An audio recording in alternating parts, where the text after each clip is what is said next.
The only child syndrome. I am an expert on this topic. I say it with humility. When I talk with people that grew up with siblings, whether those people are adults or whether those people are teenagers, I always say to individuals that it is a complete blessing that you grew up with siblings, that you have siblings, despite whatever the relationship looks like now or what the relationship looked like then. Because as an only child, I was robbed of growth and development moments because I did not have to make adjustments to anybody because that was not my experience. I suffered from the only child syndrome, SIN, meaning to miss the mark in my life and did not know it. So sin in its simplest form means to miss the mark. So there's a goal that we have in my life because my experience fortified, my experience confirmed my perceived identity of who I was. My actions and behaviors and thoughts flow from that perceived identity, and it hit my relationships. So the only child syndrome is not only relegated, is not only reflective of individuals like myself who grew up in a household by themselves, but is reflective of a mentality that's connected to pride or selfishness. Both selfishness and pride only have one eye in it, in both words.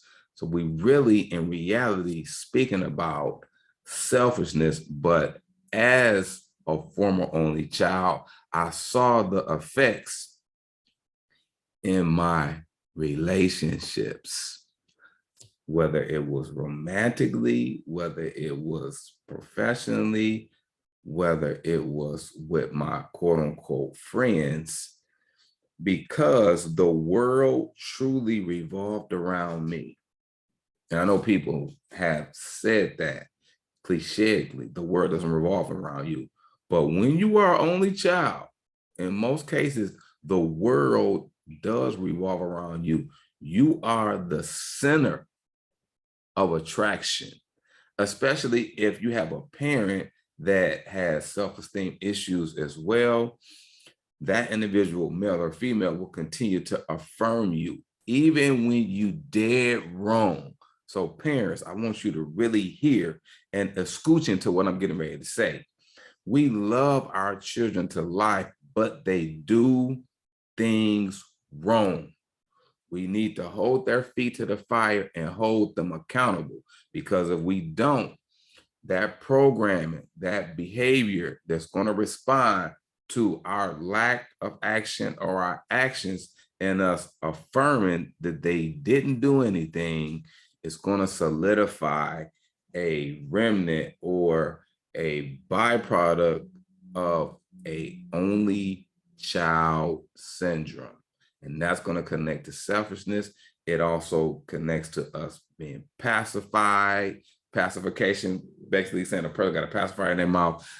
They're rooted in babyism or arrested development and will not allow us to reach or realize our full potential, and puts us in restriction.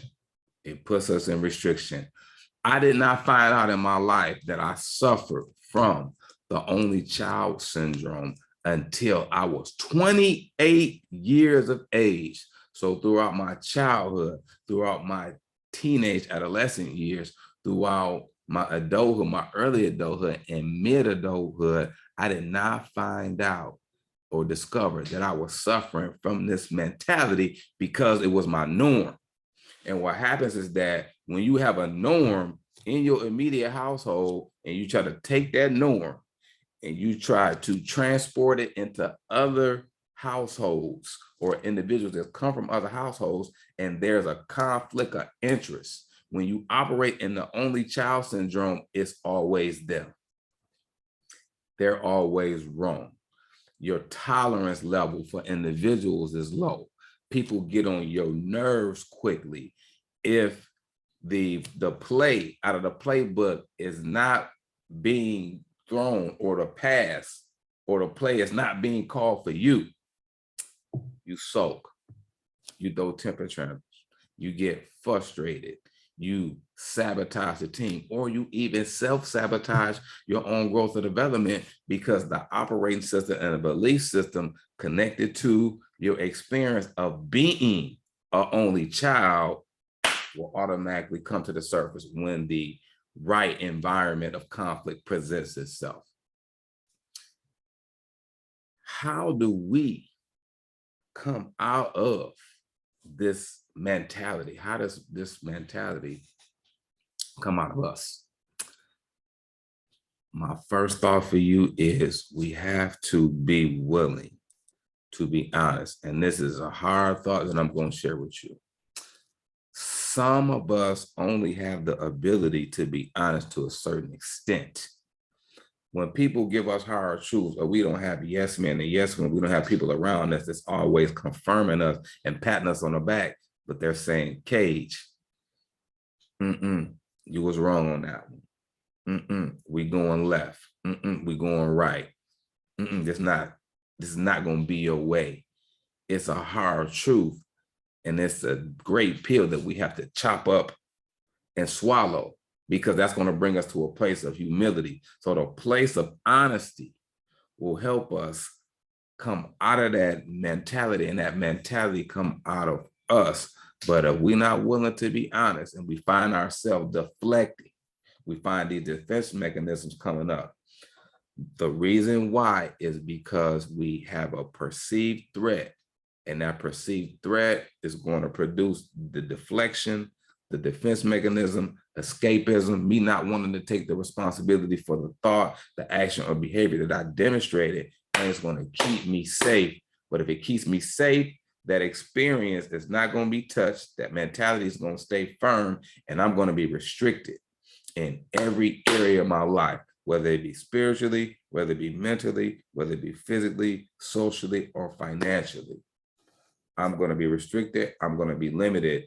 And when a person is limited and they know deep down inside of them that they're supposed to be prosperous in any area of life, if what I see in my reality doesn't line up with who I be internally, it's going to produce frustration.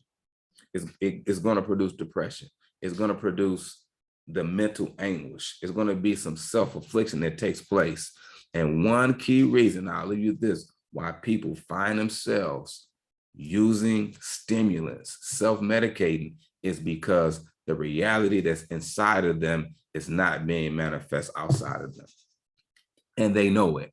They may not know it logically, but they know it in their heart of hearts. They know it in their spirit, that this reality that I'm living is not the reality that I'm supposed to be.